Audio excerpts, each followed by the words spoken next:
Hi, welcome to ADEX Pixel Virtual Expo, and today for yet another session of In Conversation with David Stride, uh, deeper into the darkness with our special guest, of course, Rod MacDonald. So Rod, how about a little wave from Rod? Hello, guys. Here in Okay. Scotland, Oh yes. -1 overnight. Yes, that's right. So before we start that off, let me just introduce our moderator. Today, of course, every bi-weekly is Mr. Strikey or David Stride, as everybody know him as. And Strikey is actually the ADEX ambassador for technical diving. And also today we have the special honor of having Rod MacDonald again from Scotland. I'm sure it's really early in the morning at the moment. And Rod is actually a technical diver and an international renowned shipwreck explorer, undersea adventurer, and also a best-selling diving author of not one but 11 books to date. And some of these books are called Dive Scapa Flow and, of course, Dive Truck Lagoon. These beautifully illustrated dive guides to such world-famous dive destinations are the international accepted definitive dive guides. So Rod is actually born in Elgin, Scotland, where he graduated as a Scots lawyer from the University of Aberdeen and practiced law for many, many years before he decided to leave law to concentrate a little bit more on the sea. So Rod is actually a fellow of the Explorer Club of New York and also one of the patrons of the Great Britain and Ireland chapter of the Explorers Club. A closed circuit mixed gas breather diver, Rod has located many virgin deep water wrecks of his coastline and been the first to visit and survey them. Hence, this has brought much contact with survivors and also relatives. Rod served as a lifeboat crew in his local seaside town of Stonehaven in Scotland for many years before being appointed the RNLI operations manager running the lifeboat station. He is currently a search and rescue instructor for the Dutch KNRM lifeboat service. Herewith, let's not wait any longer. I would then pass over to David Stride to continue with the whole session. David, over to you. Thank you, Nora. And Rod, it's really is good to see you again after sort of a number of years since we last sort of caught up and spoke. Just continuing, the bit that fascinated me, what do you do for the Dutch lifeboat? Oh, I see. I'm a sort of maritime search and rescue instructor.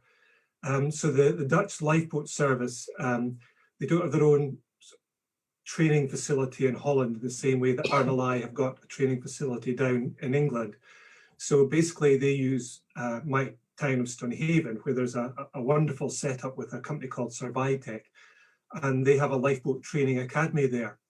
So the Dutch lifeboat crew are on probation for essentially 3 years in Holland. But at the end of the 3 years, they get sent across to Scotland, where myself and Paul Haynes put them through their paces for a week-long course and basically beast them. And they come as boys and girls and they leave as men and women. Paul would be good at that. Oh, he is. We're like yin and yang, you know. If somebody's to get a bit of a bollocking, Paul does that. If they need a big hug, I do the hugging. So do you get called out for the benefit of people that might not know? Rod is, of course, from Scotland. From what's Stonehaven. Stonehaven. Stonehaven, and yeah, that's near where? Rod? Sorry. That's near where? It's just South Aberdeen in the northeast, the sort of top right part of the northeast of Scotland. Right. And you said that the weather there at the moment was cold and snow flurry. Well, it is Scotland, so it was -1 overnight, and there's just been the first flurry of snow over here. but there's snow in the hills already. So I'm keen to get up next week, Right. hopefully, to get into the hills. Do you get called out much for rescues with the lifeboat service? Well, I'm not active crew. I left the RNLI 3 or 4 years ago. But I was crew for about 7 years, at lifeboat crew in St Haven. And we used to get probably about 15 call-outs or shouts, as we call them, a year. Something Right. like that. So, you know, there's a lot goes on in the water out St Haven, a lot of dinghy sailing, paddle boarding, you know, creel fishing, anglers, and the nearest other lifeboats in Aberdeen to the north and Montrose to the south. So it's about 45 minutes for them to get to St Haven. And, you know, in the cold of the North Sea, you last 3 to 30 minutes. So we just need to have a lifeboat service in St Haven to pick people out the water. Right. Right. So you've had a very varied career. So you actually studied law at university and became a lawyer. You could say I was a jack of all trades, but master of none. So, no, I went to university really early, and I graduated when I was 20 and went into law. And, you know, law was great for me and enjoyed being a lawyer. It trains your mind. But I just didn't want to be a lawyer for all my days and then retire at age 65 or something, and then the day after fall flat on my back, wishing I'd done all the things that I wanted to do. So about 10 years ago, I said, enough, it's time for a change. And I just took a right angle turn in my life and just became a full-time author and sort of sea instructor. Right.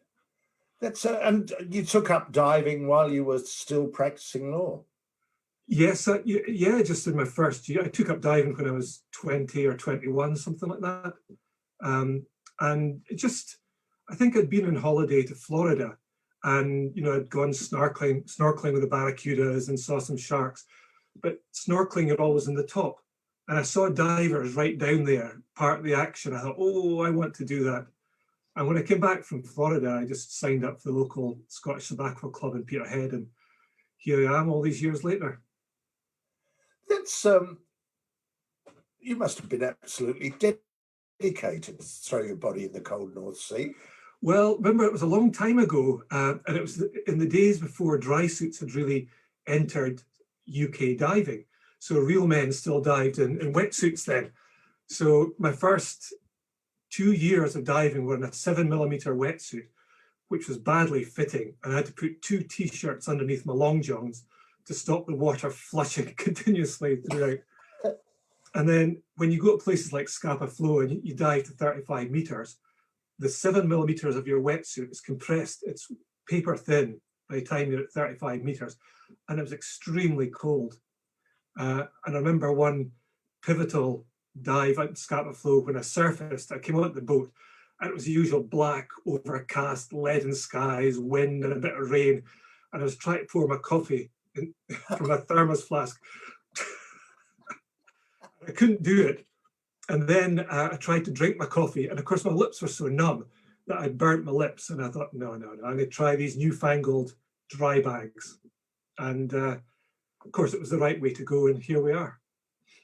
Right. So what was the attraction of wrecks? I mean, how did you become sort of interested in wrecks? Yeah, so I think like any diver, when you first start diving, you love, it's amazing, the whole feeling of diving, the weightlessness, you're seeing fish and beautiful seascapes underwater. So for the first couple of years, it's magnificent. It's a voyage of discovery. But a lot of people after 2 years tend to branch off in a direction. So some people like underwater photography, some people like underwater videography. And for me, I went diving on a known smashed up shipwreck up against these cliffs where a big castle, ruined castle, sits on top of the cliffs. It was actually the inspiration for Bram Stoker's Dracula. It was that castle. So people had known about this smashed up wreck, but nobody knew about it. And, you know, put my lawyer's head on, I just started going through old newspaper records and doing stuff like that and doing some research. And I found details of the wreck in 1899, a newspaper report how the steamship in a fog had just come straight into the cliffs. And there was a ball going on at the castle, and all the people came out in their finery out of the castle in their dinner suits, looking down at this poor ship sinking right at the bottom of the cliffs. So I identified that wreck then in the early 80s. And I got quite a buzz out of that, just adding the history to the rusted pieces of metal. And it was that idea of finding out the story about shipwrecks that I really got into and I thought was the thing for me. Right. Was there much to see or find? It was just a flattened debris field with two big boilers stuck in the middle of it, Right. and lots of golf balls from the local golf courses about a mile down the coast. So all the golf balls got swept up with the current. So that, you know, so as wrecks go, it's not your truck lagoon, obviously, but it was just special to me because I put an identity to it, and I found out the story of it, and that's what was special. Yeah. And of course, then what were you doing? You were using air. So all of your diving at that stage was... Oh yeah, that was in my 7mm wetsuit with a single 12-litre tank in my back and a Fenzi ABLJ, which most people watching this won't remember. But it was an inflatable horse collar thing that you blew up. And you went like that. So yeah, that was then, because you had to go down a really steep path for about 200 feet a lot down the cliffs, and you really probably couldn't do it in a dry suit with all your weight, and you certainly couldn't do it in a rebreather now, because it's just too heavy. But then in a single tank and a wetsuit, it was easy to do. It'd be the walk back up, I guess, was the... Yeah. Remember, do exercise after a dive, but for us, no, we would scale a 200-foot cliff. So what were your dives mostly sort of looking for wrecks then? So you were inspired to look for wrecks, or? Yes, I was. From that moment on, my focus of diving became shipwrecks. And I don't really do scenic, just swimming around diving anymore. I'm always diving with a purpose to see a particular shipwreck or to, to understand more about it, to look at parts of a wreck I haven't seen before. So what sort of depth were most of them that you were? Well, in the early days, we were just diving, 20, 25 meters up to 35 meters, maybe 40 meters in scapa flow. But that was on a single tank then. People weren't using twin sets in the UK. Yeah. And basically, at 40 meters, you had something like 10 minutes on the bottom, and then you had to come up. So you were just seeing and touching it. And it was just so cold until dry suits come onto the scene. And really since about 1984, 85, it's just been a huge increase in the technology and the kit we're using. And it's just, you wouldn't recognize the diving, well, you would, given your age. A lot of people wouldn't really recognize the sort of diving that we're doing back then.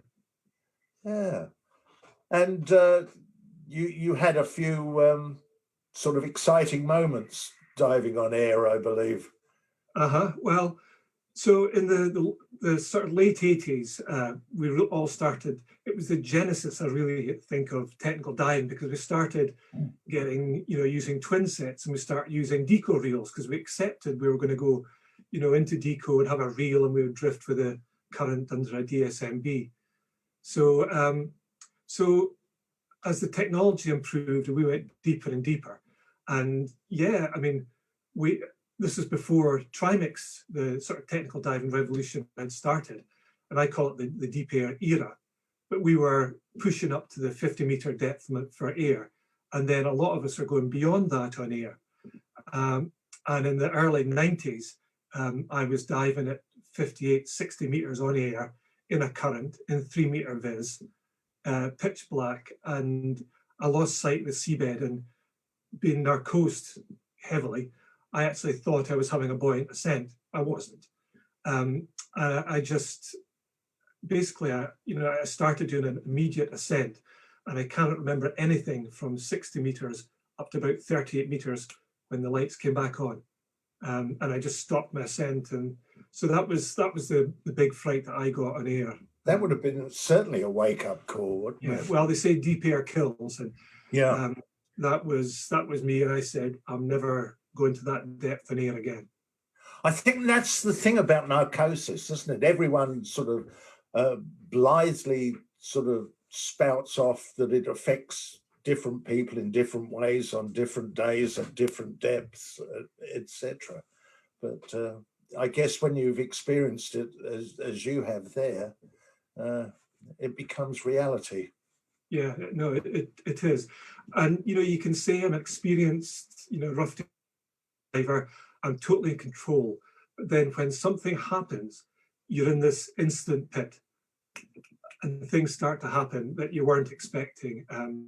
I got tunnel vision, which I'd never had before. I don't know if you've had it, Yeah. but you're looking around and it all just closes in until you actually literally see a grey tunnel ahead of you. And I thought, oh, that's a bit scary. So yeah, we got all that sort of stuff. Yeah, so I wouldn't do that. I actually went to 50 meters on air in Palau a few years ago just because I wanted to see something. And I got to 45 meters and a lovely 200-foot visibility. But I realized, no, I'm getting quite narcosed here. And at 50 meters, I had that real floaty feeling again that you get. And I thought, oh, I haven't had this for a long time. So not for me again. I'm not doing that. No. So what had happened? Trimix had already sort of made itself felt? Yeah, well, I think it happened earlier in America and Florida with Billy Deans and all that leading the charge. But in the UK, it was 1995 that Trimix really opened up. And at that point, the British Tobacco Club hadn't adopted Trimix or Nitrox. And there was a lot of animated discussion within the BZAC about whether to accept it or not. So myself and my pal Ewan Rowell, we signed up to TDI. They were starting up a training system in the UK, and we were the first TDI Trimix divers to go through the course and pass out. Well, to pass, not pass out. So the TDI people wanted to see the written exams we'd done, so they could see how we'd responded to their questions, and they could tailor the questions to improve their written exam portion. So we qualified in 1995 as Trimix divers, and then that opened a whole new spectrum of diving to us. And you were still sort of practicing law as well, sort of full time, I guess. At the yes, time. I was, yeah. But we really embraced it. So I had my own dive boat, and we had our own band of technical divers that came through the ranks, probably about 10 of us. We called ourselves the Stonehaven Snorkelers, and we would be out every Saturday or Sunday. We would also do a midweek dive in an evening. So I'd be in my suit or in court dispensing justice to the poor people of Stonehaven. And then I'd throw off my gown and my suit, go careering down the harbour, get into my undersuit, and we'd go 10 miles out to sea and dive a shipwreck. It was good fun. Yeah. What sort of depth were you then using? Then able to go? Yeah, the thing about the coastline around our neck of the woods, northeast of Scotland, is that there are virtually no intact wrecks shallower than 50 meters. There's one, largely the Taurus, which is in 50 meters, but the top of it comes to 40 meters. So if you dive that in air, you're still on the borderline of what you should be doing with air. So suddenly when we got Trimix qualified, it opened a whole new vista, another 20 miles out to sea with countless new shipwrecks that had never been dived before. So I remember our first Trimix dive after we'd qualified, went up to Peterhead and dived this wreck in 60 meters of water. And of course, we thought this was really hardcore and very, very at the cutting edge, because we had this mindset you couldn't go beyond 50 meters. And our kit was still evolving then, and our chests were layered with whips for different things, with your buddy, your ABLJ, but also an independent redundancy wing in case the ABLJ failed or something, and each had a direct feed and torches and everything. And I remember going into this going down to this World War II shipwreck, and it was lovely 50-meter ambient visibility in the bottom. You could see the whole wreck, and I honestly felt I was so clear-headed. It was like walking in a park on a Sunday afternoon. It was just chalk and cheese to what we had before. And so just gradually over the years, we got deeper and deeper. 60 meters led on to 70 meters, to 80 meters, to 90 meters and beyond. I've never been beyond 100 meters, and I have no intention of doing that. And presumably you were finding more and more sort of wrecks. Yeah, well, the history to our piece of Scotland is that in World War II, obviously the Germans had taken over Norway, and we were only 200 miles away from Norway. Yeah. So the supply shipping from the British Empire, as it was, or from America and Canada, would come up and arrive on the west coast of the UK, and for example, Oban, which was a deep water anchorage, and was too deep for German aerial mines. So they would form up in convoys then, and they would go up round the north of Scotland, past the Orkneys, and then they would fight their way down the east coast of Scotland to ports like Newcastle or London with vital war shipping. And all the while they were under attack by bombers from Norway. So it's called the Battle of the East Coast, but nobody knows about it now. So what the British had done is they'd set up a swept channel that was about half a mile wide. It eventually went from Orkney all the way to London. And on the outside of that was the Northern Mine Barrage. So 400,000 mines tethered to the seabed, a wall of mines going all the way up. And the swept channel itself was marked every half a mile by a buoy, and it was swept almost daily for mines. So it was quite a safe place for the ships to go for U-boat attack. The German U-boats just couldn't get in to attack shipping, but they were very vulnerable to bomber attack from Germany. And so you had all these ships moving up and down in convoy up past Stonehaven. And the Germans they might go across to bomb Glasgow or Oban shipping, and on their way back, if they saw a supply ship, they would just sink it. And a lot of these ships, it's not known where they were sunk. They were sunk with all hands, for example, or they couldn't put out a distress call, or the ship went on fire and then drifted for a day before finally sinking some way away. So a lot of these identities were not known or jumbled up. And basically, for the last 20 years, we've been exploring from sort of Fraserburgh, Peterhead, all the way down to Montrose, out to about 20 miles offshore. And we've been finding 3, 4, 5 virgin wrecks a year. When I say virgin wrecks, ones up. There'd be a lot of research ahead of actually getting wet, presumably. Yes, we invested in magnetometers and all that sort of stuff. Yeah. But we just wouldn't go out and blithely just mow the lawn for no reason, because it's a vast area of sea out there. Yeah. So there would often be a PA in the chart, which means position approximate, or PD marked in the chart, position doubtful.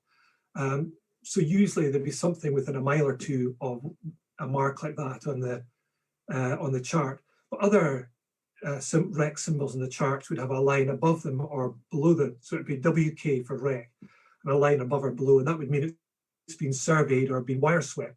Right. And it's known to be clear. And if the Royal Navy had done something like that, then that was usually quite accurate. There'd be something within a few hundred meters of that. So you just go out and mow the lawn until you found it. Yeah. So when you were still at open circuit here using Trimix, just back to that, you very kindly wrote a section for the Dining with Divers book that Simon and I compiled some years back, and the story that you told in it was an absolute ripper about the world's third largest whirlpool diving. Oh, that way, yes, yeah. And I read it again just a short while ago, just to refresh my memory of it. It was quite a harrowing story. Perhaps you'd care to tell that. All right. So I'm not very brave, really, by nature. But one of my dive buddies, Ewan Ryle, was very friendly with a TV producer who had taught Ewan to dive back in the early days. And he had got a contract to do a film for Equinox, a TV series in the UK, about the whirlpools of the world. And the Corryvreckan Whirlpool between Jura and Scarba, which are islands on the west coast of Scotland, is the third largest whirlpool in the world. And so Ewan phoned up and said, hey, Rod, do you want to dive the Corryvreckan Whirlpool? And, you know, you never say no when somebody says something like that. So yes, of course I will. So we put together a team of hardcore divers and we rendezvoused on the west coast of Scotland. And we did a shakedown dive in the Falls of Laura, which is, there's a bridge goes over these falls, which are renowned for a fierce tidal rip where the water bubbles and churns. And when you drift over, there's a 45-meter deep pit. And once you're in the current, there's nothing you can do. It's like a washing machine. You go, and you go straight down into this 45-meter pit and you get tumbled about and then you get spat out. So all good fun. So that was our shakedown dive, which is absolutely terrifying. So that night we went back to the hotel we're staying in, and thankfully the forecast was for a force 8 storm or gale the next day, and we were thinking absolutely fantastic, this will never happen. So we stayed in the bar until a bit later than we should have, about 1:30 I seem to remember, and had one or two more Guinness than we should have had, just thinking there's no way this is on, we can enjoy ourselves. So the next morning we got up and the TV producer said, yeah, come on, it's on, go down the harbour. So we went down the harbour and he said, right, start getting kitted up. And I was convinced he just wanted to film the disappointment in our faces when we were eventually told it wasn't going ahead. So then the boat left the pier, and I was thinking, oh, so he's just going to film us turning and coming back. But no, the skipper knew a way, hugging the coastline of all these small islands to get out to the Gulf of Scarba, where the whirlpool is. So there was a lot of manly banter on the way out, but I tell you, when we turned into the Gulf of Scarba, it was the most doom-laden place I've ever experienced in my life. Silent, ominous, nothing moving. All the while were the seagulls crying overhead, and there was a lot of gallows sailors.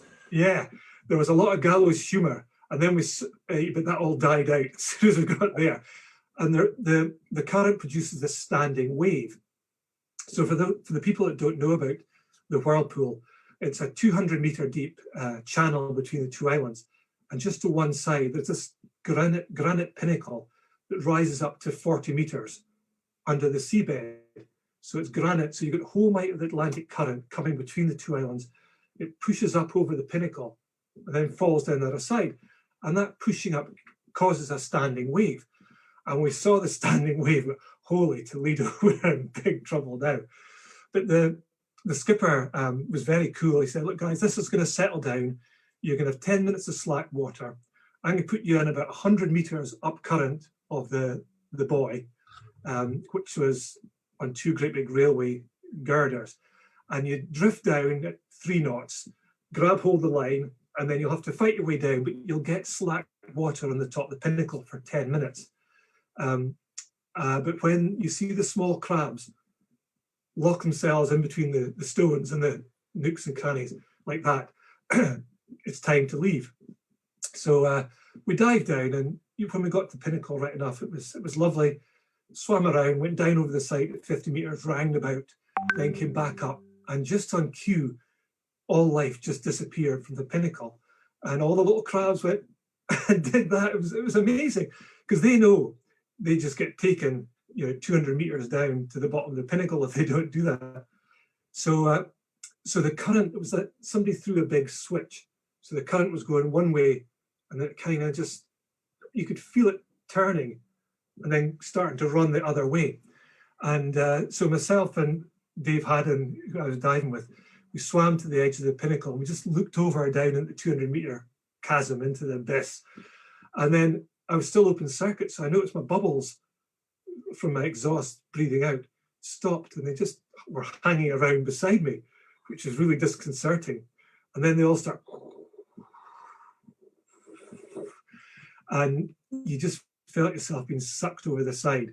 So at that point, we just put, air into our suits, air into our BCDs, put up a bag and a reel, and we just stepped off the pinnacle over the abyss.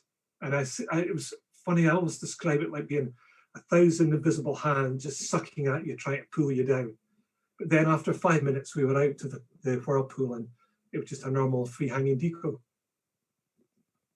You had to fin hard to begin with, yeah. escape? I mean, you had to use everything you had. Yeah. Gas in your suit, your BCD, physically winching yourself up, and then finning as well to get a bit of leeway to get up. God, the feeling you must have had when you surfaced. I know. Absolutely the feeling I had was I'm never going there again. Yeah. But actually, I did go there on a boat trip from the West Coast during lockdown, and the skipper took us out, and I said, I've actually dived here. And he said, you weren't in that program for Equinox about 10 years ago? He said, yes, I was. He said, one of the other divers was here just 2 days before. And then the skipper himself had just dived the Pinnacle the day before I was there. So after all these years, this little convergence of people who were involved in it. Right. Yeah. And still on open, so you then went to, you had a bad experience on open circuit in Northern Ireland. What were you doing there? So basically, the rebreathers started coming into our group about the late 90s. I can't remember the precise year. But being a canny Scot, I said, I'm not paying £5,000 for a rebreather.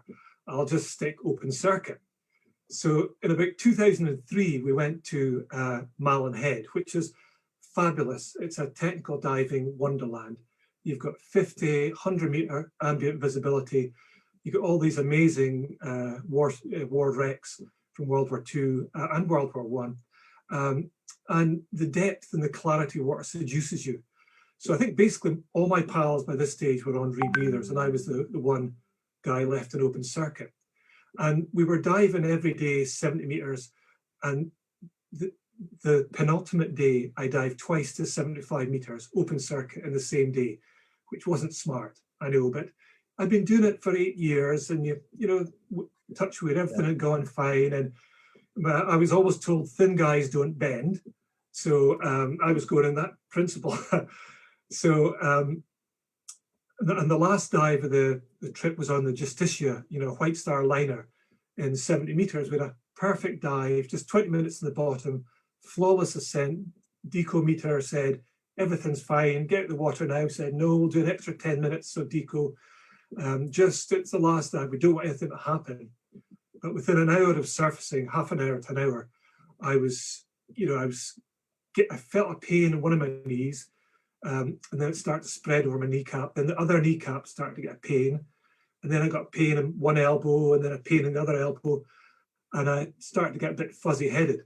So actually I lay down on my bunk, and it just came onto me like a train very quickly. So I really couldn't move my legs, just about probably 10%. So I remember putting my legs up on a shelf to try, you know, because you remember the bubbles would migrate upwards. And so after about 2 hours, I decided I'd try and go freshen up.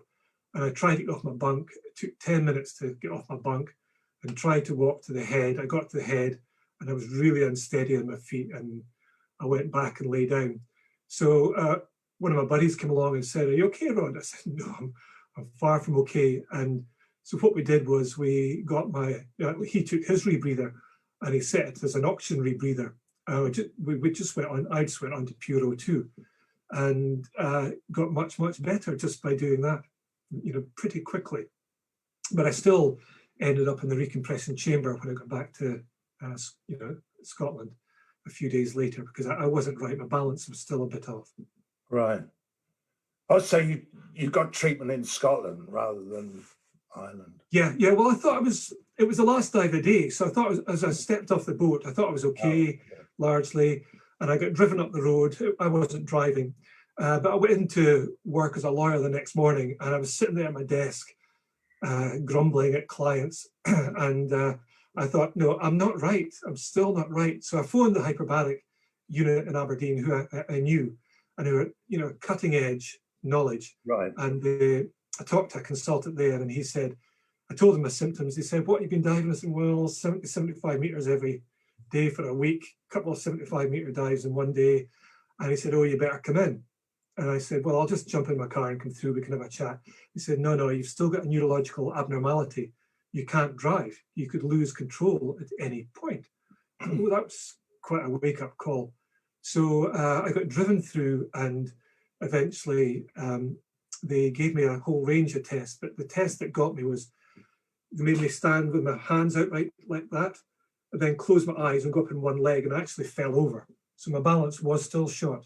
So they put me in the pot for 2 or 3 hours with some really unfortunate people who were getting hyperbaric treatment for medical illnesses.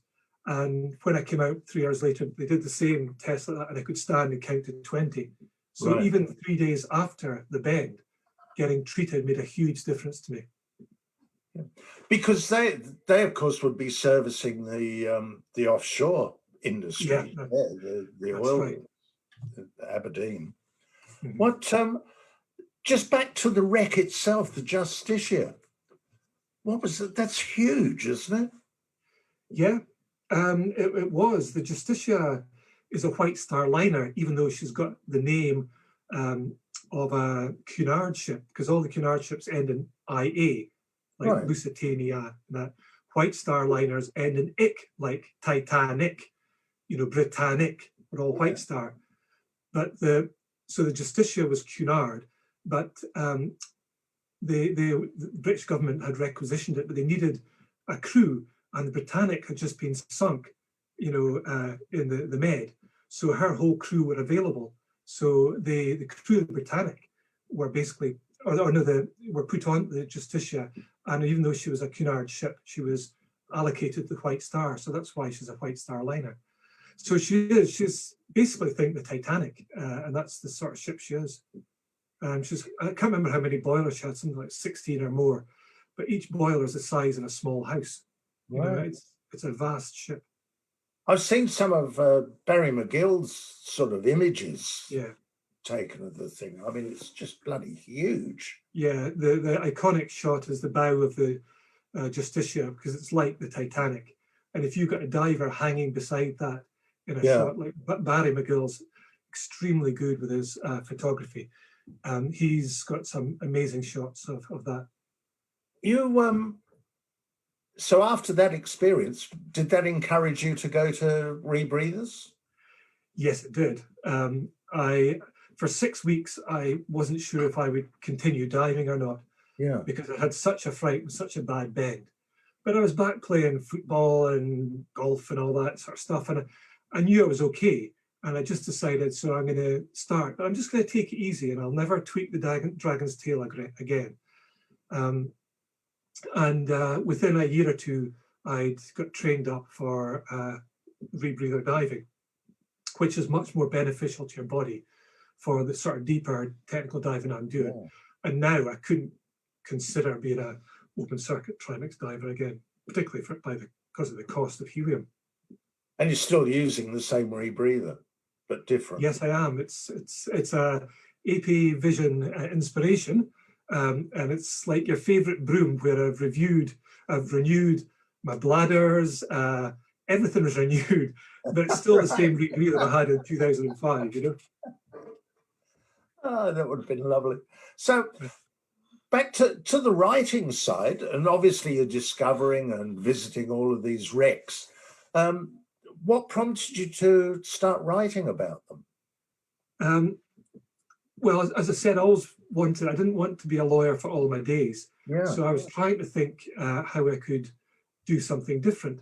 As a first-time author, you kind of think it's going to bring, riches and happiness to you, but it doesn't, let me assure you that. So Scapa Flow, when I dived first there in the early 80s, there was literally nothing about actual diving the shipwrecks properly. And we went up, we had no idea what it was. We didn't know if it was a light cruiser or a battleship, if it's sitting upright or its side. And it was just, there was a complete dearth of information. So one night in 1989, I just sat bolt upright at 2 o'clock in the morning, scared the living daylights out of my wife. And with this idea, I'll write the book, because as a lawyer, you're good with writing and words and all that sort of stuff and research. So I thought, I'll write the book. And So I got given 6 months by a publisher to do it, which was completely ludicrous, to research the whole of Scapa Flow and write the book in 6 months. So I spent as much time as I could in Scapa Flow and as much time as I could writing when I came out of court for the day. And I got the book done in the 6 months, and it was published in 1990. And I did a complete rewrite of it for the 100th anniversary of the Scuttle in 2019. So we just kept the title, Dive Scapa Flow. Everything else is different inside. And all the wreck illustrations have been redone.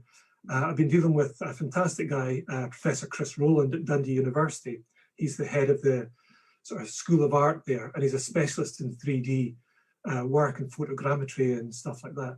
Mm. And he gave me the rights to use his sort of 3D scans of the German ships on the seabed of Scapa Flow. So that's been a real addition to the book as well. And you've done a lot of that, haven't you? The photogrammetry. Well, it's been happening more and more since about 2016.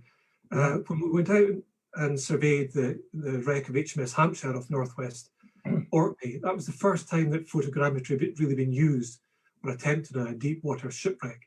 That was the Explorers Club flag expedition, wasn't it? Yes, it was. That was the first, and only at the moment, Explorers Club flagged expedition I've done. Basically, well, you'll know, of course, the Explorers Club give one of the 200 flags to any expedition that they consider to be of scientific or historic importance, you could say. And such is the importance of the wreck of HMS Hampshire that it was awarded this flag number 192, which it was a privilege to carry. Why was that? Can you just explain about the Hampshire, its significance?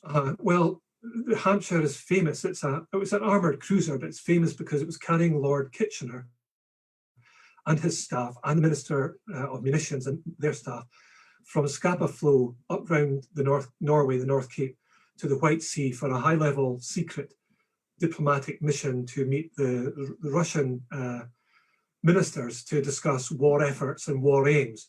And the Russians were very short of munitions and were demanding munitions from the British government, and that's why the Minister of Munitions went. But the Hampshire carrying Lord Kitchener was meant to go up the east coast of the Orkneys, but there was a bit of a gale blowing which had produced a northeast wind. So the conditions in the northeast were very poor, and there were German submarines reported operating on the east coast. So about 1.5 hours before the Hampshire departed, they changed the route to the west coast. So the Hampshire left with 2 destroyers, a screen, and went up the west coast of Orkney along a route that wasn't swept for mines. It was particularly rough there. The depression had moved overhead, so the wind back to the northwest, exactly the wrong thing, and the seas grew to a force 9. And as an old sea dog, you'll know that produces a 30-foot or 10-meter swell. So the 2 destroyers couldn't keep up. So the Hampshire went on, ploughing into 30-foot waves, only making 13 knots. Little knowing that a week before, a German submarine had laid 32 mines as part of German preparations for what became the Battle of Jutland, because the Germans knew that when they enticed Beatty and Jellicoe and the Grand Fleet at Scapa Flow, the fleet might go round this west coast route of Orkney. So the Germans had mined it with 32 mines. And the Hampshire went straight into 1, possibly 2 mines, and went down within 15 minutes with a loss of everyone except 12 people. So Lord Kitchener, for those people who aren't aware, was the British Secretary of State for War. It was like losing the second top person, the person in charge of the whole war effort, was killed on that particular ship. Wow. So that's why it's historically very important. You've then covered other areas of the world, Truck Lagoon. You've written about that. Yeah, there's a Johnny Cash song, "I've Been Everywhere, Man." I've been everywhere, man. Where there's wrecks. Yeah, so I fell in love with Truck Lagoon in 1990. I went there first, and I was still a single tank diver then. And I was blown away by Truck. Just so, there was hardly any penetration of the truck wrecks being done then. And I was happy just to swim around outside and look at these wonderful shipwrecks covered in coral and see sharks and all that. And I went to Palau at the same time. And I just loved the whole atmosphere out there. And I traveled around the Pacific and other places before that. So I started going back later on, and it was a lovely person who was the main dive guide, Cindy, in the truck stop, dive resort and hotel in Truck, who said, Rod, we could really do with another good book, up-to-date book about Truck Lagoon. And I thought, oh, it's a massive thing.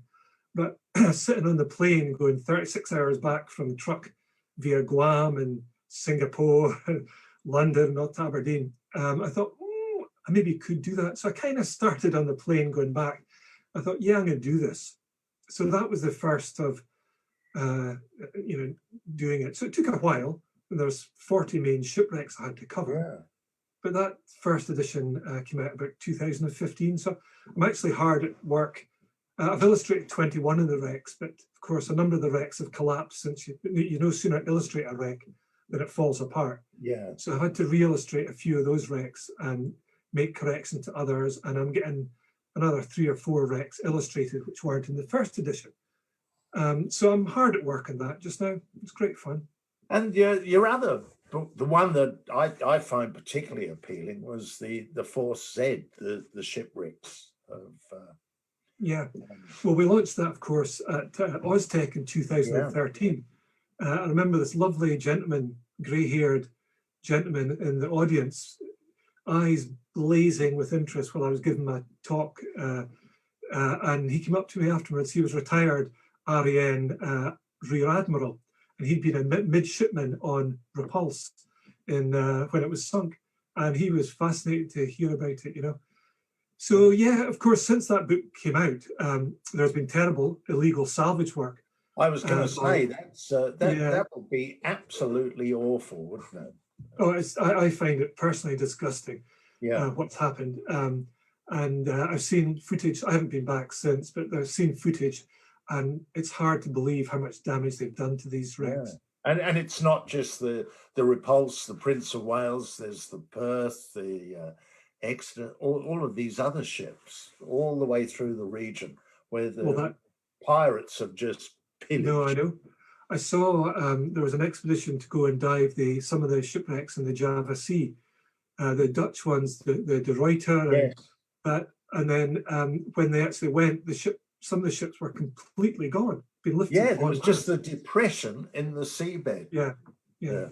But what troubles me is that these wrecks, some of these ships in World War II, when they went down, there was 1,000 people got killed in these wrecks, and their bones are still there. And there's terrible footage of where parts of Repulse and Prince of Wales have been taken ashore. I think it's in Malaysia or further north. Yeah. And there's piles of scrap, and there's rumors of human remains just being taken out and thrown in a mass grave or something like that. It's disgusting. That human element of shipwrecks, of course, you've been, well, I guess, fortunate in being able to help some of the living members of people that have died, haven't you? Yeah. Yeah. I mean, if you don't, for non-divers, diving shipwrecks is, there's a lot of misinformation out there, but absolutely 100%, all the service personnel I've met who were on ships in World War II that got sunk and have come to me, they're all 100% behind their ships being mapped, surveyed, because it helps to keep the memory of what they went through alive. So, for example, when I was on the 2001 military trip to survey the Prince of Wales, the British battleship, sunk in the end of 1941, I was dealing with Ken Burns, who was the secretary of the Prince of Wales Survivors Association. And when I finally got the wreck illustrated, I got copies made for all the expedition members, but I also sent a copy to Ken. And he phoned me up when he got it, said, Rod, that was amazing, because when I opened up this illustration of the wreck, I called my wife through and kind of burst into tears and was able to point on the shipwreck, say, that's where I was serving, that's where the torpedo hit. and this is how my ship is now. So that was amazing. And the Prince of Wales Survivors Association had a reunion each year. There's none left now, sadly. And they always got an admiral to come along and speak at it. So they got me to get one of the prints framed, and I sent it down to them, and they presented it to the admiral at one of these Survivors Association reunions, which, I mean, I love all that. I think that's divers giving something back to service personnel. You've done that quite a fair bit, haven't you? Well, there's been a few occasions when you've managed to help. Absolutely, both civilians, and ex-service personnel. So there's one that which brought me the most joy, I would say, is the wreck of the SS Creamier. So it's a shipwreck that's about 15 miles offshore here. I'd known about it for a long time, but it was always too deep and too far offshore for the sort of kit we were using and the boats we had then. But enter the rebreather era, and our boats are better. And now we can get out there in an hour or something like that, which is incredible. So in 2010 or something like that, I took some divers out. We had the first ever dive in this wreck, and it was fabulous. And we understood how it sunk. And I had an online blog then. So I just posted 3 lines about it. And by mistake, I just did it quickly, and I got the tonnage wrong of the ship. So about 2 weeks later, I got this email, all in capitals in bright red. Dear Mr. MacDonald, my name is Noel Blacklock. I was the radio officer, the Royal Navy radio officer on the SS Creamier. I see you've been diving my old ship. By the way, you've got the tonnage wrong. It was XXXXX. But I'd very much like to find out about my old ship. So I got in touch with them and said, sorry, I got your tonnage wrong. So I told him what I could. And before I knew it, he and his wife were flying up to Aberdeen to come and meet me. So I said, well, I'll pick you up from the airport. How will I recognize you? And he said, don't worry, my wife and I will be the only 2 people in wheelchairs. And I said, well, look, I've got a big 4x4. Are you sure you'll be able to get up to it? He said, no problem, Mr. MacDonald.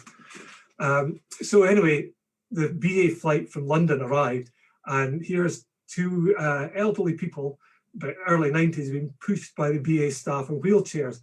So I walked up and said, Noel, and he stood up and said, Mr. MacDonald, how pleased to meet you. We don't really need these wheelchairs. It just makes traveling so much easier.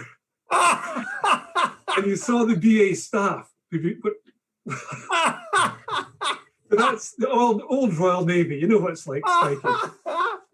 So the Creamier had been going from the Firth of Forth round the north of Scotland to Nova Scotia to collect a war cargo. So there was 2 columns, and they were leading the port column, and there was the starboard column going up. So they got attacked by German bombers from Norway, as I mentioned earlier. And the vessel leading the starboard column, the Trebartha, was set on fire. And he detested the way that the German planes came in, they strafed the crew as they were getting into lifeboats. So anyway, his ship he was down below decks actually before the attack started in the mess, having some food. And he said there was this big kaboom and all lights went out and he was thrown to the ground. So he ran up to his cabin, got his life preserver, put it on back to front in his panic. And he rushed out to the back of the superstructure overlooking the aft deck with the 2 holes in the poop pile in the distance. And he said the whole of the aft deck was already underwater with just the barrel of the Dean's gun sticking out the water. And he's going, crikey, what do I do now? When something swung around, hit him in the back of the head, and he was knocked out. And he said he came to underwater with a ship just sinking right beside him. And he could have been snagged in anything. So he popped to the surface and just saw the bow of the ship with a bell. It sunk within 3 minutes because it was light. The cargo holds were empty. And a ship where the cargo holds are empty sinks very, very quickly because these are massive, the holds are massive swimming pools that flood with water. The ship goes down, there's no buoyancy. So he popped to the surface with his life preserver And he was in the water for about 45 minutes. And you could see the Trebartha was being strafed. You could see that. And then the attack was over and he was bobbing in the water, very, very cold in the North Sea. And suddenly this raft came along and he shouted to it. And there was 3 guys in this raft that pulled him into the raft and kept him warm. Then a big Dutch freighter, the Oberon, came along and picked them up and took them all to Aberdeen. So he lived and he was very grateful for the hospitality of the merchant seamen in Aberdeen who helped him so much and, you know, looked after him. So I wrote that chapter in The Darkness Below. And then about 9 months later, I got another email. Dear Mr. MacDonald, my name is Betty, I think it was Betty McGill. I am the daughter of a former crewman of the SS Creamier. I see you've written about his ship. He died in 1963 of natural causes when I was just 16. And like all the people who were in the war, he never talked about his experiences in the war then. And I never asked, I was too young. What can you tell me? And I said, oh, I can tell you a lot. I'm going to put you in touch with the last living survivor from the SS Creamier. So I put them in touch and they had developed a lovely relationship, and he sent all his wartime records to her. And it turned out that her father was one of the 3 people in the raft that pulled Noel Blacklock out of the North Sea and looked after him. Wow. I mean, that's just amazing. So imagine as a, you know, I guess she'd have been in her 60s then. Imagine meeting somebody who rescued your father in 1940 or 41. It's incredible, you know. Wow. So other people from that ship, relatives, other people that ship have been in touch. But so Noel and I developed this lovely relationship. I was delighted to say I had a 94-year-old friend. He was just great, you know, old school gent, Royal Navy, just the right stuff, you know. Yeah. So I was diving with Paul Haynes a couple of years later, I think 2013, and we dived and we were making the ascent. There was a few other divers with us and lovely visibility. And Paul noticed, I noticed Paul wouldn't come up from the folks on the ship. He was staying. So I signaled, come on, let's go. We're times we need to go. And he was making some signal. I didn't know what he was meaning. So anyway, he finally came up and I got to the surface. He said, I found the bell. And so I said, there's only one place that's going, because I'm not having, you know, another, you know, it just being taken off the wreck and ended up in somebody's garage. So the following week, we went back and we lifted the bell and Paul cleaned it up. And then I got hold of Noel and said, Noel, are you in next Saturday afternoon? We'll pop along. It'd be lovely to see you for a cup of tea. So Paul and I got up at 7 o'clock that morning. We left Stonehaven, driving downhill all the way to London, and checked into a hotel, and we drove along to see Noel and his lovely wife. So he took us in and said, Mr. MacDonald, would you like a cup of my nettle tea? I make it myself. And so we had a lovely time, and he showed us his medals. And then I said, Noel, I've got something for you. So I went out to my car and had a cover over it. I took it in and said, this is for you. And we gave him the bell of the Creamier. And can you imagine, he last saw that as the ship was sinking on Armistice Day, 1941. He saw the bell in the forecastle. And here he is after all these years getting it presented to him. That would have been so stunning. Yeah, it was. And we noticed as well when we were talking to him that there was a 7.7 millimeter bullet dink in the bell. So we set the bell up. So it was attacked from the port side. And the bullet dink was on the port side. So we know that the German plane was actually strafing this. After it dropped its aerial torpedo, it was strafing the ship as well. Wow. So we're getting close to the end of the time. What are your most recent projects? How many books have you written now, Rod? I've got 11 just now. So I'm writing an updated second edition of Dive Truck Lagoon. Right. And I've got another book coming out, which is non-diving, but it's about Task Force 58 and the story of how all these shipwrecks at Truck and Plough came to be on the seabed. So that's going to be my big one next September. Right. So aimed not just at divers, but about military historians and people interested in World War II and the Pacific. So that's next September. It should publish. It's written. We're just starting to go through the edit process. That'd be boy, you've been very prolific. I know, I don't know why, but I just like doing it, you know. I just, mate, thank you so much for joining me. It's been really, really good to sort of chat with you again. I do look forward to your next visit to this side of the world. And I do have to say, Nora's waiting to wave us goodbye. Mate, get out there in the snow next weekend and enjoy your skiing. yeah, I will. But it was good. Thanks so much, Rod. It's been lovely, Strikey. I don't know about you, but I've had a laugh anyway. Mate, I'll speak to you later. Okay, Nora, thanks so much. Okay, thank you, Nora. Thank you, Nora. Thank you so much, Rod, for a very lovely sharing of stories with regards to shipwrecking and all your experience. Very nice and poignant to me, I feel. It's quite nice. Thank you so much. And I'm sure the ADEX community enjoyed it a lot also. We'd like to say thank you to David Strike as well for arranging this for us. And we look forward to more of In Conversation with Strikey. It's next time it's Yvonne Press from Bali, I think is next. Yes, Yvonne. And then Randy Thornton from the USA. So there's a few more to look forward to. But Nora, thank you. Rod, once again, thank you, mate. And speak again soon. Bye. Thank you so much. Bye.